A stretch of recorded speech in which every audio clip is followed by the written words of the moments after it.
Hello, Internet, and welcome to the fabulous Mike and Matt's Comic Watcher Show, which is an incredibly lengthy name that we use now. That Mike is here. He's back. He's feeling better. Welcome back, Mike. Thanks. Yeah, that Rona is no fun, and we're glad you're feeling better, buddy. Horrible. Thanks. Yeah, absolutely. Of course, I'm your host, other host, Matt, and with us for this special Saturday installment of the show is Mr. Zack Kaplan and Eisner Award winner John Pearson. Yeah, you got to throw it out there. It's like catnip for folks. Oh man, this is an important episode. This guy won an Eisner. Oh, man. They are here this week to talk about their upcoming Vault comic Mindset. So briefly before we get into that, we're coming into this episode just a day after the heartbreaking news that we lost Neil Adams, and of course that's overshadowing the show and the industry and everyone right now. And on this coming Wednesday, Mike and I are going to have a special episode dedicated to Neil's life and legacy. And, we just want to take a moment to acknowledge, though, his immeasurable contributions to the medium and to creators' rights. And just briefly thank him in spirit for everything that he contributed to our medium. So, Neil, this one's for you, buddy. So, Zack and John, welcome. This is Zack's return engagement. He is the author of Join the Future and many other wonderful comic books. We are talking about Mindset, which is coming out soon, and I believe on May 14th is the release date, or mid-May? No, actually, a little bit longer, end of June, June 29th. Oh, end of June. We're way ahead of things. I must be thinking of one of your other books. I have a book called Metal Society, which comes out Wednesday. See, that's where I got twisted up a little bit there. So my mistake. Way to go, Matt. That's what you get for being prolific. But Mindset is your first collaboration with Vault. Yes. And tell folks a little bit about this book, because there's a lot to unpack here. Yeah. I mean, it's a grounded sci-fi story, and it's a kind of dark techno thriller. It takes place in kind of a present world, and it follows a group of 4 grad school nobodies, the hero of which is Ben Sharp, and they accidentally discover mind control at their university, and they decide to put it in a meditation app in the hopes of helping people to free ourselves from our kind of technological addictions and the manipulative practices of technology right now. And things don't go according to plan, and it's a twists and turns kind of thriller with murder and some mayhem and ultimately kind of a who's controlling who kind of mind control thriller. Yeah, when I read the advanced copy of it, the thing that struck me most is the very pointed question about social media in general and how it consciously and unconsciously manipulates us and informs our decisions and informs how we interact socially in the real world. Do you want to talk a little bit about just where you're coming from in that, personal observations? I mean, it's not that hard to venture out online and see this at play. I think that's the kind of beauty of this idea, in that everyone already is aware that devices, technology, social media are all controlling us in some way, and in both ways that we're aware of and ways we're unaware of. And we seem to kind of laugh it off, the notifications. I can't scroll. I can't stop scrolling, and all the. I think there's just so many aspects of how we talk about it in a very kind of casual way. But I think that I've been feeling for a long time, as technology has become more and more prevalent, smartphones, social media, there is a slow boil going on to our habits and our behaviors and the way we engage with each other. And it just seemed like something very timely to explore. Yeah, I agree with that as well. I think it's one of those things where, to whatever extent you're aware of the evils of social media, then we're all engaged with it, and we're all very aware of it. And regardless of that, it's just part of all of our lives to whatever extent. So yeah, it's like I think all of us wake up and we'll kind of like be scrolling and we'll just be like looking at stuff. So it's something that is very timely. I think it's like we all know that we're kind of addicted to it, but we can't really break free of that. Your phone will tell you. Your phone will tell you this week you spent more time with me than any of your loved ones. Womp womp. You're a bad father. More than my children. I did do that. And, why are we like, oh, what a long day. I just need to rest. I know what I want to do. I want to scroll for an hour looking at other people's fake lives on social media. But we do. That's what we do.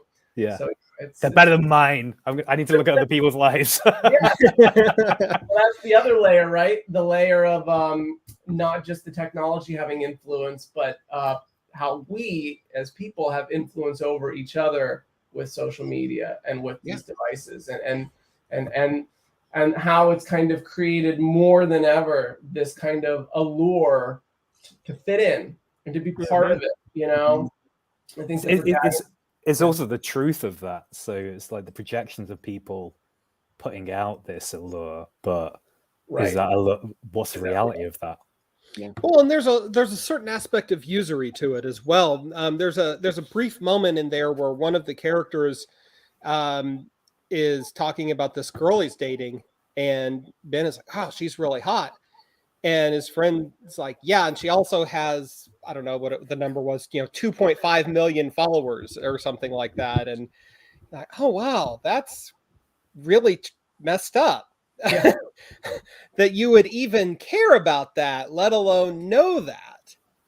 Yeah, that was actually an interesting moment, and I played with that moment a lot to get that moment right, because it's a very loaded moment. On the one hand, the one character, Ben, our protagonist, is seeing someone's life and admiring it. So he sees this guy with this attractive girl, and he's got kind of jealousy and envy and admiration for it.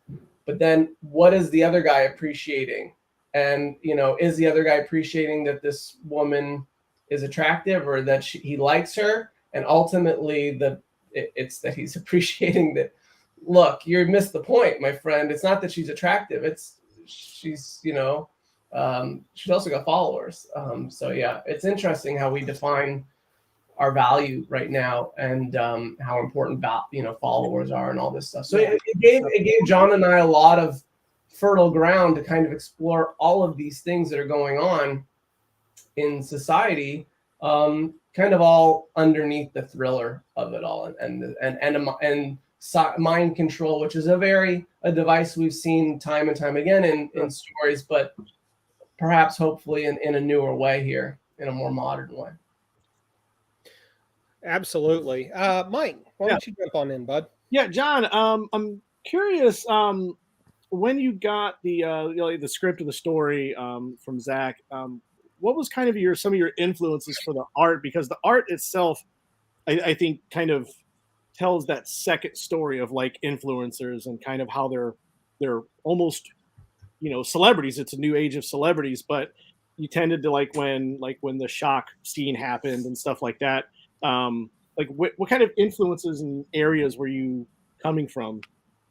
I mean, for me, for the artwork, it's all about adding that emotional push for the characters. Because I think the story that we're telling, it's focused around characters that have, I suppose, kind of like fluctuating levels of emotional integrity, but I really want to get that across, because as a whole, the emotional element of the characters could be deemed as kind of secondary to the context they're in. So that's always been hugely important to me, and that dictates the artistic style. So obviously people like Sienkiewicz and Dave McKean, they're huge touchstones for me.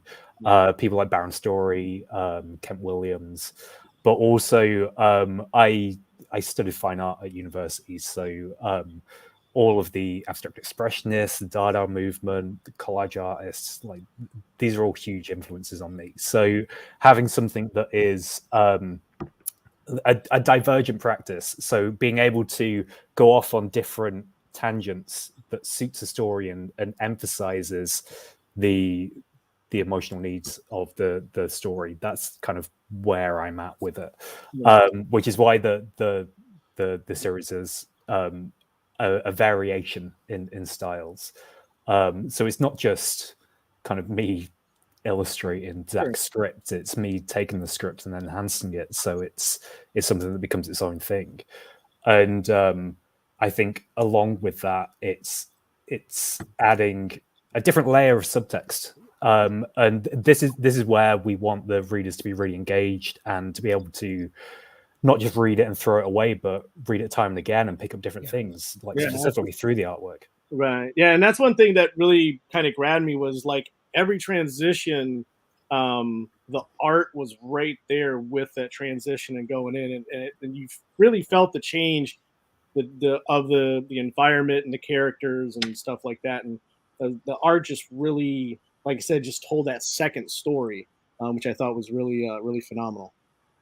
Thank you. Yeah, that's the intention from the get-go. It's taking what is happening to these characters and then trying to enhance it in ways that are running alongside the story, but also at times going against what you're actually reading. So I feel like the artwork itself is telling its own narrative in some ways. And that's kind of been mine and Zack's intention from the get-go, really. Well, and then on the artistic front, you've got the third man in there, Hassan Otsmane El. I'm going to butcher his last name, El How. I do that every time. Hassan. You guys have a pretty good vibe happening here. I mean, I had to double check, in fact, that it wasn't just you doing your own lettering there. What's your work partnership with Hassan like? Yeah, it's amazing. So I worked with Hass before. So he lettered a short that I wrote for Razor Blades, and with that, he was very interested in doing something that was sympathetic to the artwork, and not only worked alongside it, but pushed the narrative elements through the lettering approach. And he's brought that on board for Mindset as well. When we started doing the pitch, he did like 5 or 6 different iterations of things that could work. Right. And he's been integral to the team in really elevating, again, the narrative storytelling through lettering. And that's fantastic, especially for me, whose artistic approach to this is something that is not kind of standard, I suppose. Like he's really taken it on board, and he wants to push it and push that narrative through the lettering. Yeah.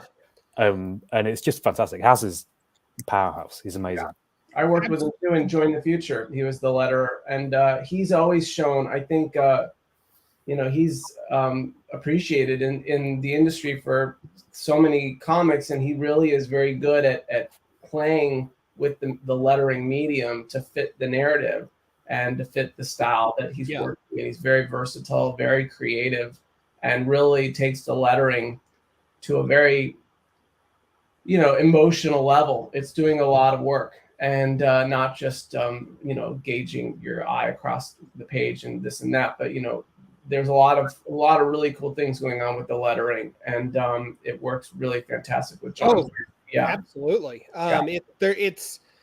It's truly, I mean, and we can say this about lettering in general, but it's truly art unto itself in the way that it's executed here, and in that it has its own character. There's no anonymity to the lettering in this book. It is very, very deliberate, like you said, in its in its execution. And I mean, it's just gorgeously complementary to your art, John, and your story, Zach. I think it's beneficial to both. I mean, you've got a story that's being driven by a subjective experience with this narrator, and we're only seeing his experience, and you have this art that is really playing with the medium in so many amazing ways. So you need the lettering to not get lost in the art, to complement the art, and then you need the lettering to also kind of bring the reader's focus and attention on the story that's going on in the narrative and the narration. So yeah, Hassan does an incredible job. It's just really a beauty. I mean, it's even with things that you might not realize he's done, like with the mind control kind of like zaps in the first issue.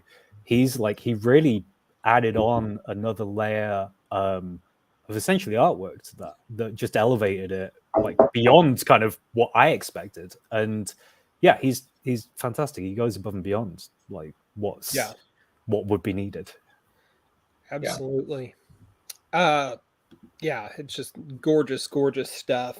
So getting back to the sort of the themes and underlying currents of the story, I love the fact that Mindset starts out as this very positive force, with very good and noble intentions, and obviously as readers find out, things go very awry. But I can't help but think, this is a little bit like what in the social network with Facebook. And it's just kind of turned and metastasized into this whole other thing.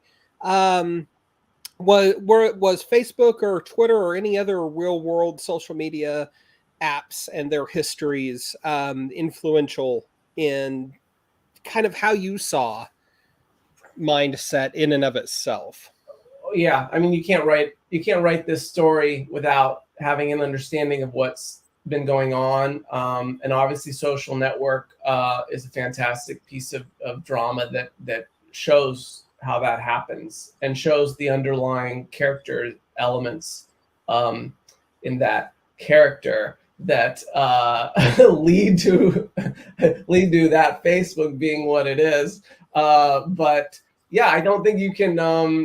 I watched Social Network. I was well aware of the history of Facebook and Twitter. I mean, these are all huge influences on the themes and the things we're exploring. And this has also got a layer of a business startup drama, in the sense that this is a story about 4 guys that decide to launch an app. So there's a component of like a business story to it too. And so yeah, I delved into a lot of research into startups and Silicon Valley and tech stuff. I even think at one point in time I was going back to watch a little bit of the show Silicon Valley, which is a comedy, but albeit about a startup. And I think it's a real interesting thing, because you can enter the idea of creating a social network or a social media platform with good intentions, but there is something inherent about both the business aspect of it, the capitalistic aspect of financing these things and building these things, and then simultaneously the way these things kind of feed, what the energy that they feed on and how they work, that is problematic, and how that it kind of can corrupt intentions. And I think in a lot of ways it's a bit of a seduction story of being seduced into these kinds of lifestyles with the intention of doing something good, but also really being attracted to that culture of being on the other side and having the life that you can say deserves clicks and followers and all of that. Right. There's a lot of duality going on in the story, and I think that the characters have a lot of dual drives, that some of these characters are doing things for more than one reason, and that creates a lot of internal complexity. And then in the story and the drama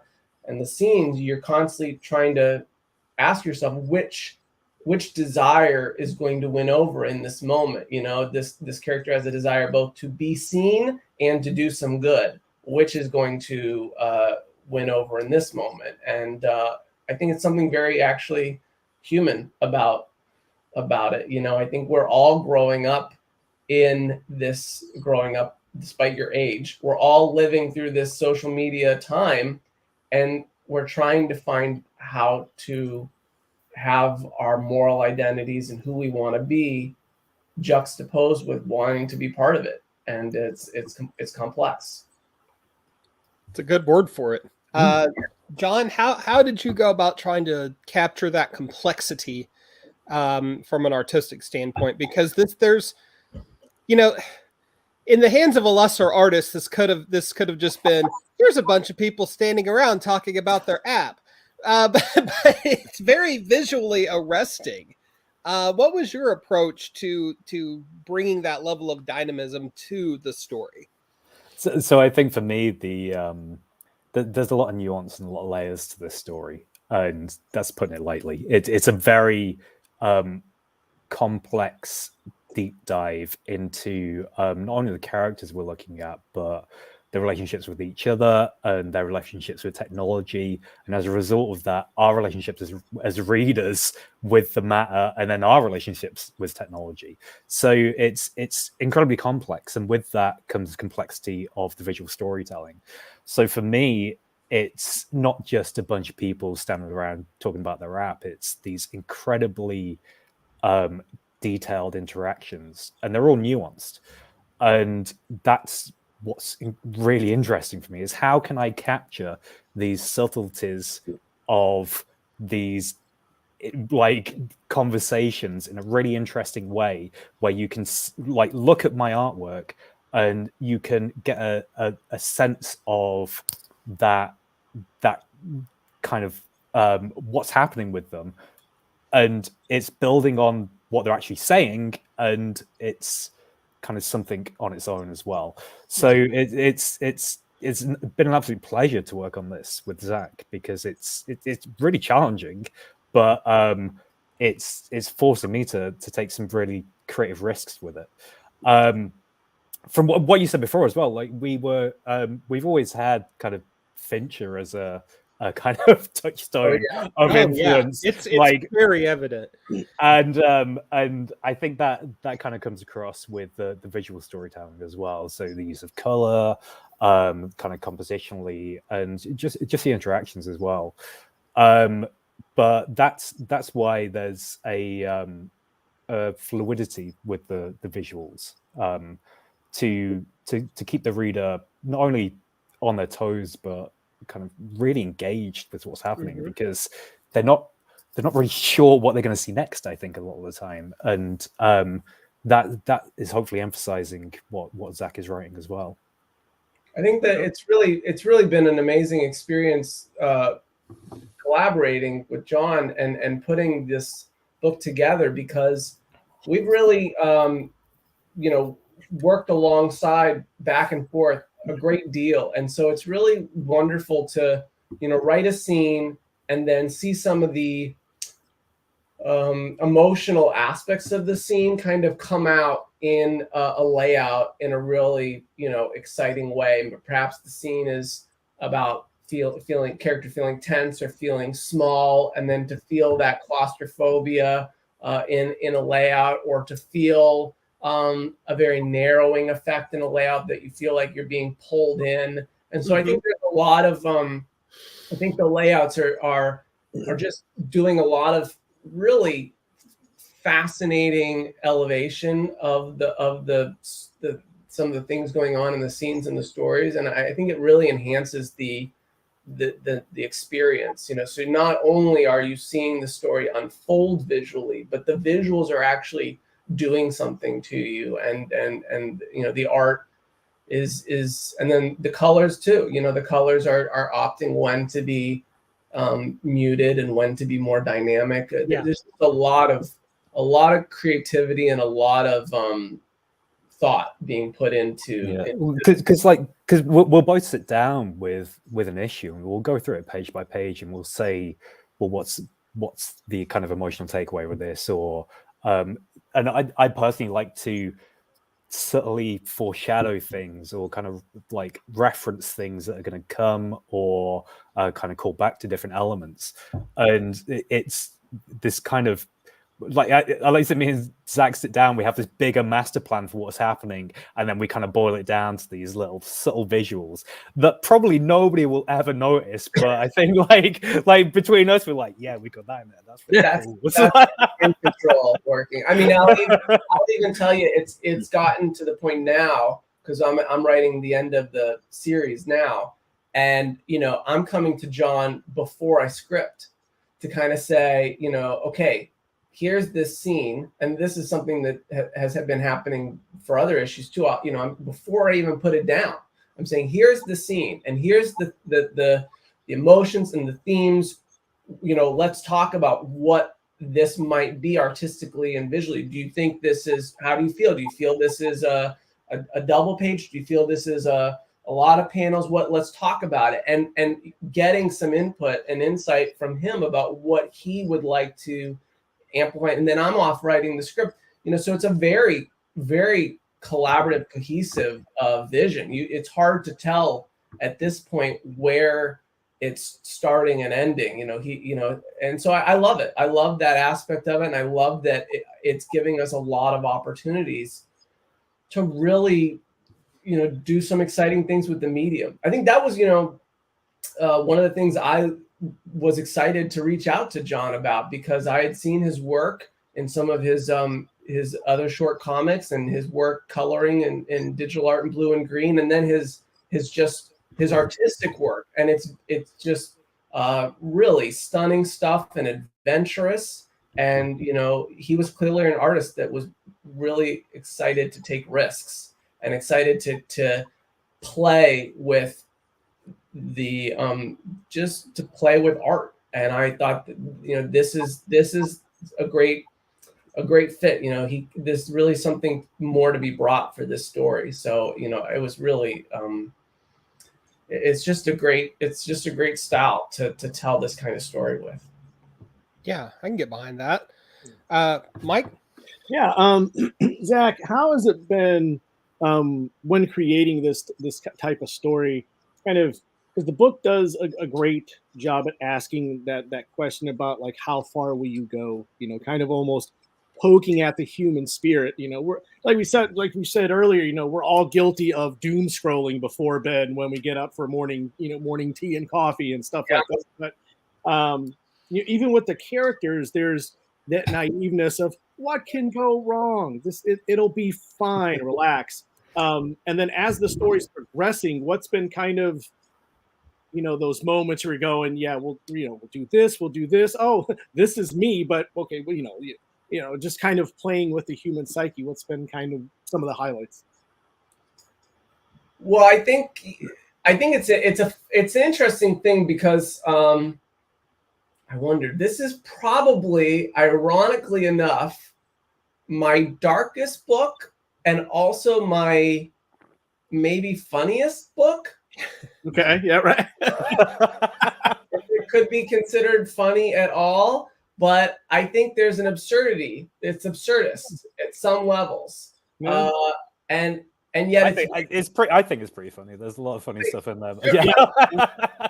It's kind of like funny things happen, but I mean, I also have a very dry sense of humor in life. Like, I like to crack jokes and then see if someone will pick it up that it was a joke without reacting.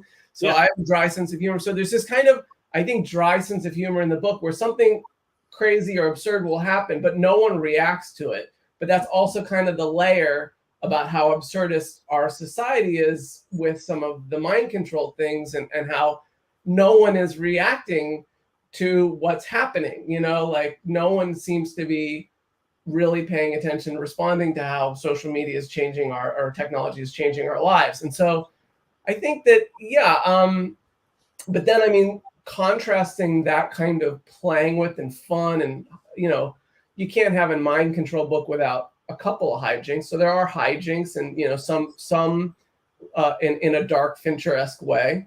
But then also, I think it's a really deep dive into this main character, Ben Sharp. You know, I spend a lot of time. I was really inspired by books like Kill or Be Killed, and other Brubaker work, or even a little bit of Remender work sometimes, and like Deadly Class, and just how I really enjoy reading a story that really takes a moment to really share the backstory or the personal aspects of the character, and really lets you realize how complex and nuanced this character is. Because once you get that look, it really informs the whole experience. And so, you know, we've spent a lot of time really trying to let readers get to know these characters, especially Ben, and all the nuances and layers of what's making him tick. And, you know, he's got a really, I won't spoil anything, but I think he's got a really interesting story, and a really interesting kind of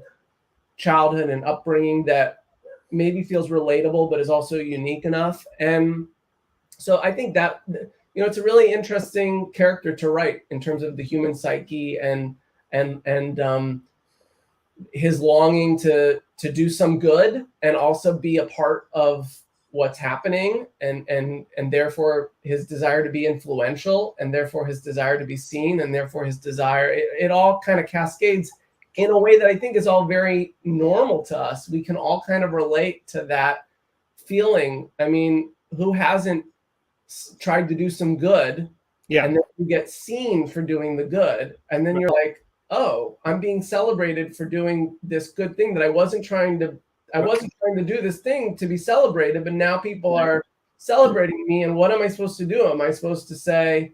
So I just think there's a lot of relatability in all of it. So yeah, it's been an interesting exploration from a character standpoint, from going really dark and then really light and absurdist, and then very grounded. And yeah, there's a lot of layers, and a lot of fluctuations. So I hope that readers enjoy that range.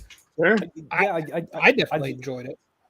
I was going to say, I think, like, especially Ben, it's such a human character where it's not an exaggeration of anybody. No. It's kind of, there's darkness to it, there's humor to it. It's just it's a real person. Yeah. And that's it's amazing, like, for me to try and depict that, because I can take, like, funny bits and I can take dark bits, because it's just our own experiences, and it's fantastic. You said you've had a hard time sometimes with that, or it's well, no, yeah, I mean, like we said before, I had a hard time when we were doing the initial character designs, because it's like, how do you do a character design for a normal guy? It's like this is a complex character that is that, and the complexities are quite internal. It's not like, yeah, I've got a scar on my face because I'm like a badass. Right. It's like, it's just like a normal dude. So that's, like, that has its own complexities. But I think for me, I feel like I know that character intimately now. So that comes through in the character design, rather than him having something like extremely distinctive, like that's recognizable. Yeah, it's amazing. I mean, the book reads like a dark user's manual for life, you know, because, like, the whole book, it's just normal. There's nothing. I mean, you know, stuff happens. That stuff happens every day. Yeah. I mean, you know, there's good stuff about, you know, technology and social media, and then we see some of these cats. They get all wrapped up, and they don't know what's real and what's not real, and you know, when those wires start crossing, it gets pretty scary. And, you know, a couple times I read it, I was just like, I don't know if I want to. I mean, I love the book, but I don't know if I want to read it. It was like, it's like great nightmare fuel, but you can't stop. You know, you got to keep going. It's great. Well, and I think that's one of the things about social media in general is social mores haven't caught up to social media yet, right? Like 15 years ago, social media barely existed, and now it's everything everywhere. It runs the world. And, you know, common things like, hey, don't be a troll. You know, you wouldn't say that to a person's face in real life. Don't say it online.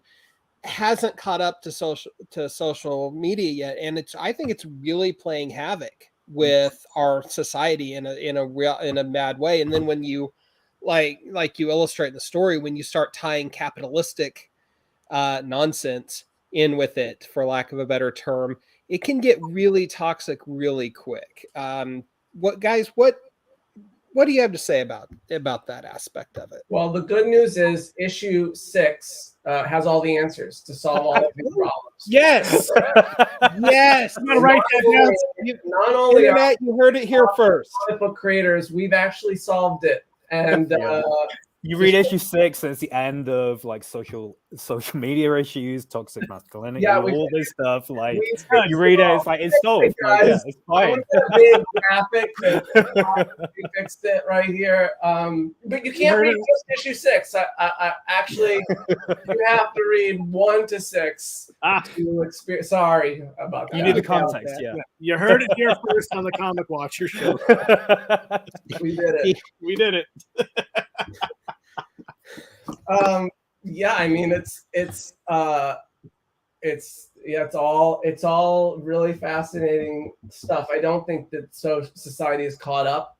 I think it's we as a writer, I'm trying to write every day, and it's challenging to write with social media. I mean, one of the new things I'm trying to practice is unplugging and disengaging, which I think is something that a lot of creatives and people who work in general, but you didn't have that problem 5 or 10 years ago. I mean, even ubiquity and the connectivity of our phones has gotten so advanced that we are completely connected to the phone is so connected to your hand, and that you're so able to just get in, and just that red notification pops up, and you just quickly see what it says, and you quickly respond, and your user experience is quickly, you're just using. And I don't think that our own personal behaviors, our behaviors with one another, none of it's caught up.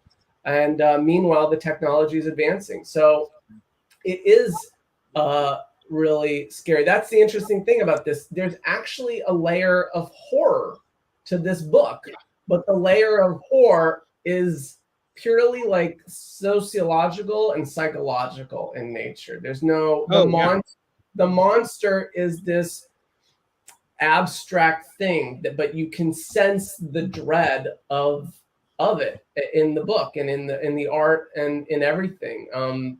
John has a very solid background and experience doing horror, and it kind of comes out a little bit in this thriller because of that theme and aspect. So it's very interesting to.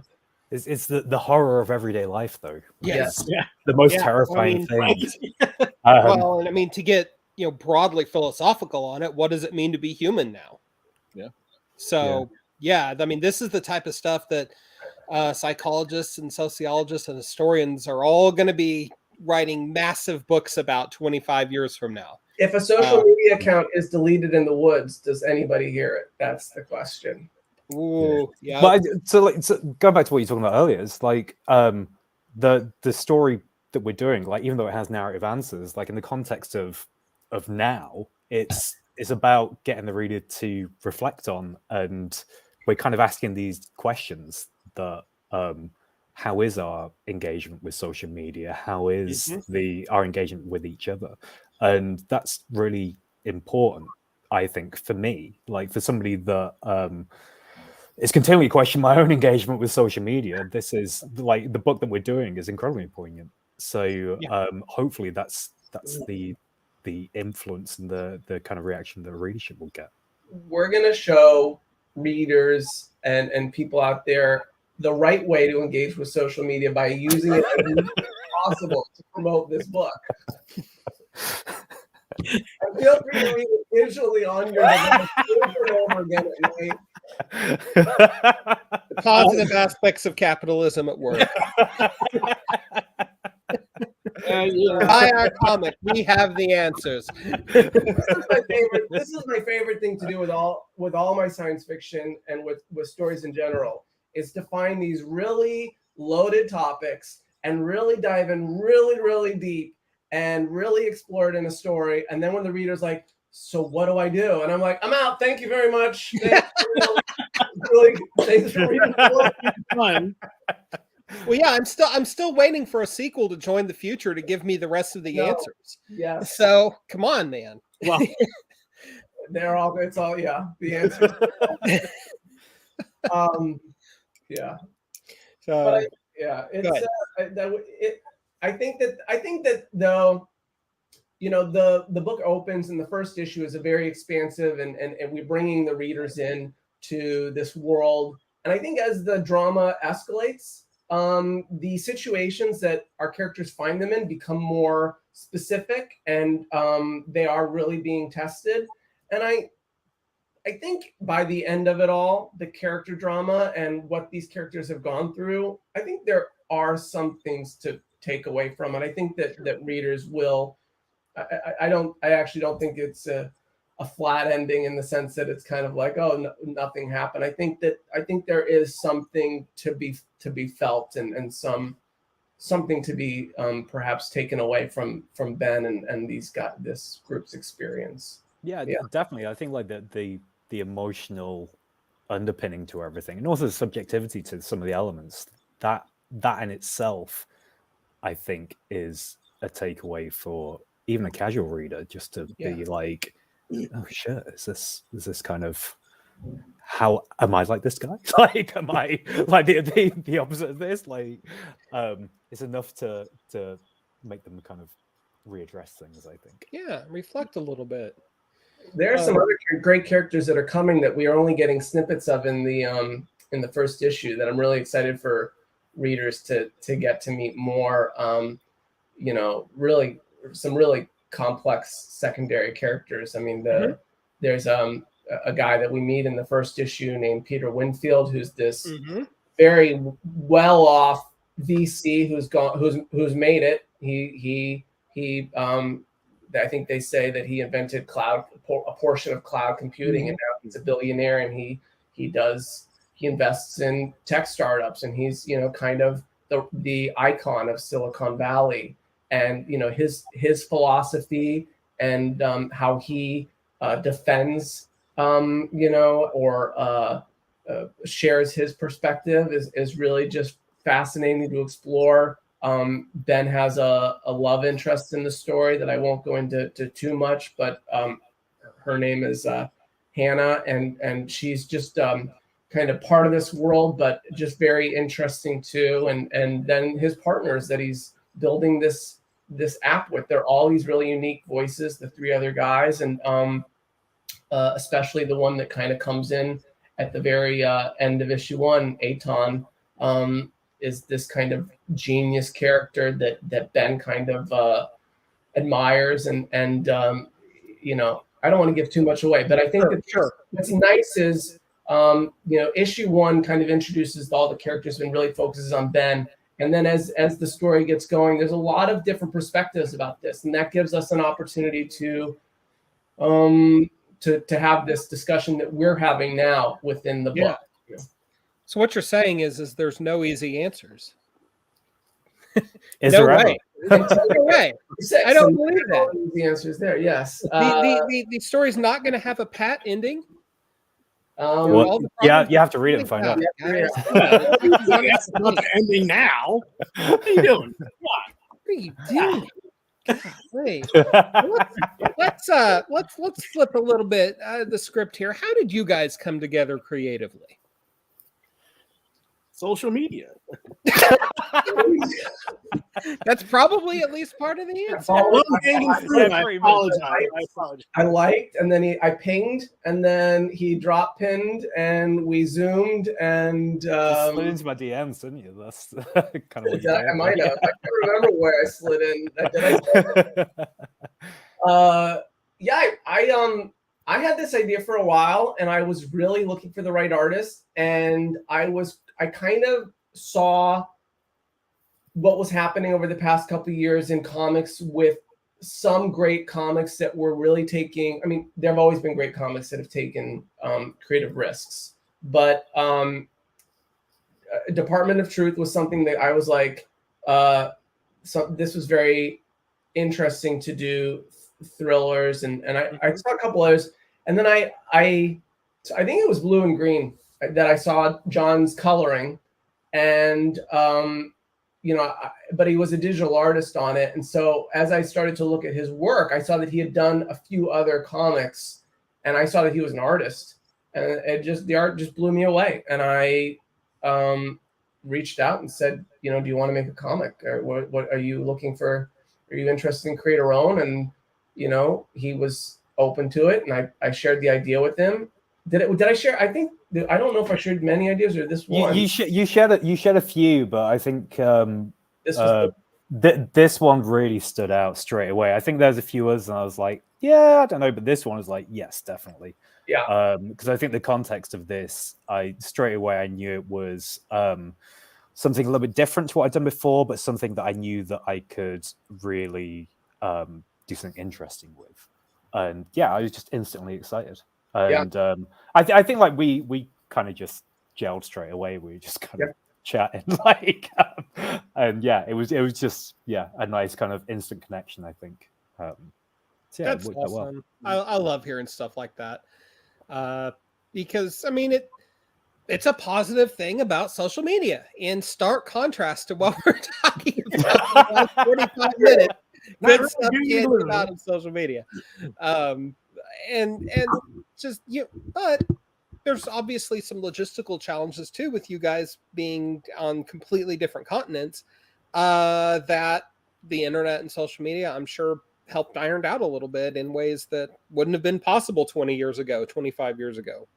Yeah, I mean, I'm sure that's true. Look, I mean, technology gives us the opportunity to connect in ways that we couldn't before, and technology has also done wonderful things. I think I like to look at a world going crazy in some aspect and ask, how should we be responding if we're not? Sure. And so yes, we're starting at the onset, and we're really giving technology a reaming, but technology brings millions of people together in a very positive way, and gives people the opportunity to connect and do wonderful things. So it's not all that bad, and it certainly gave John and I the chance to collaborate, and we couldn't probably have made this book without technology. So that's, I guess, ironic that we. But it's the same as anything else. There's a huge gray area with it. There's obviously so many positive things and so many negative things to it. Yeah, and it's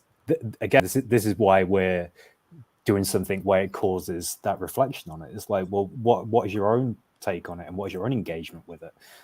Because some people, like myself, I rarely put any of my own opinions online because I know it's a very toxic place, and I have my own personal boundaries for it. But that's very different to a lot of other people. So I think that personal reflection. Have boundaries.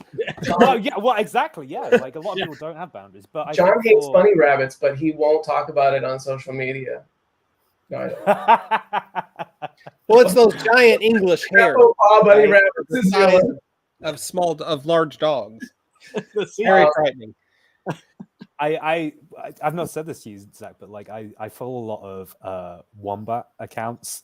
This is completely honest. Like my girlfriend at Christmas, she donates a lot of stuff to charity for wombats, because online I love wombats, and it is like my only thing on Instagram is like it fills my feed now.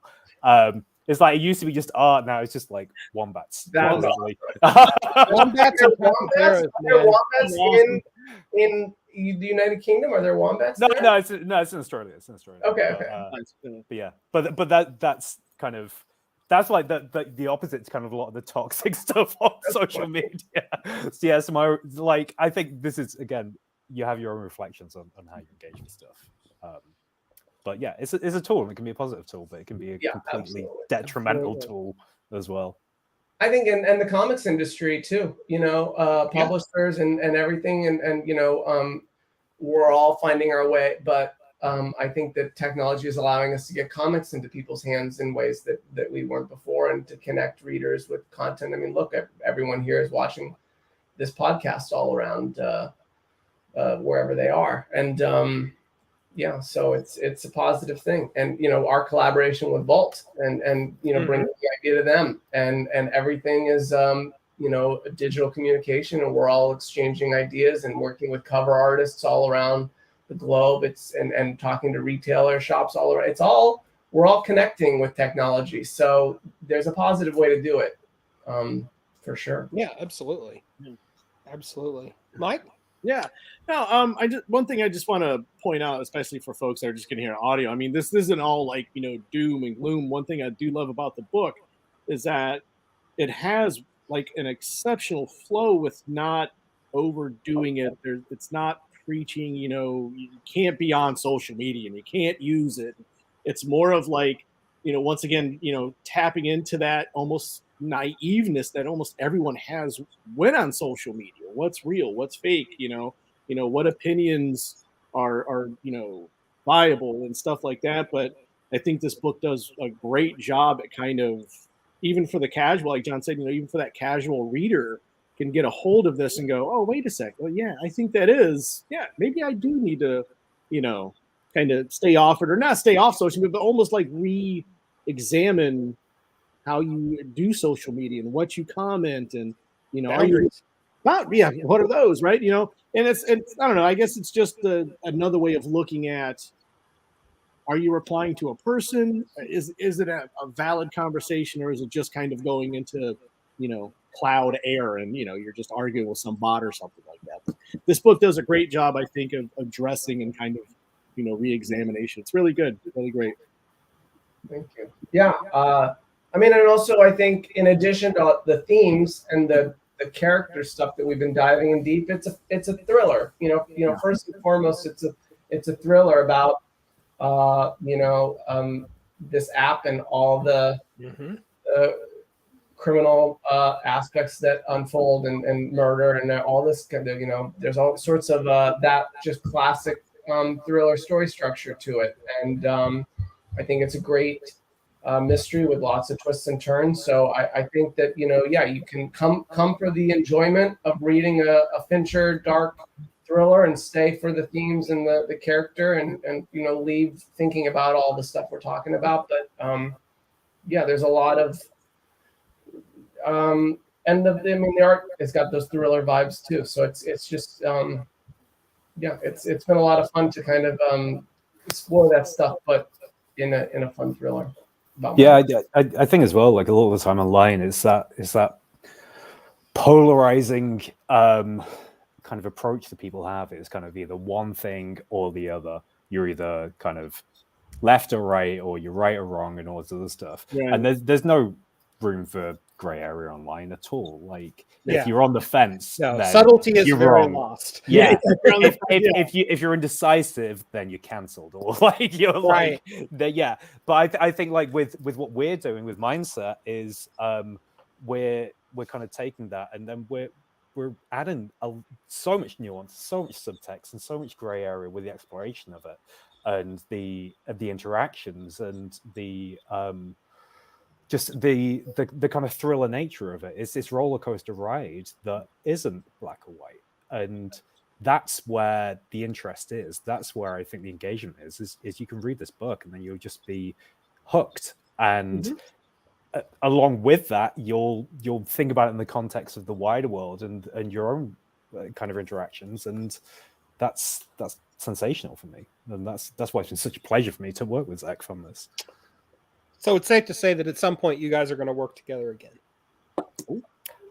Yeah, one day. We're right now we're trying to we're knee deep in the middle of this. Well, and you're a busy guy, Zach. You've also got Breakout that just started. Yes. At Dark Horse, and Metal Society comes out this week from Top Image and Top Cow. I mean, man.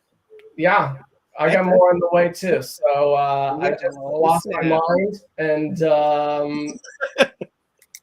there is a running theme between your work. You're a little hesitant about technology and its role in our future, to say the least.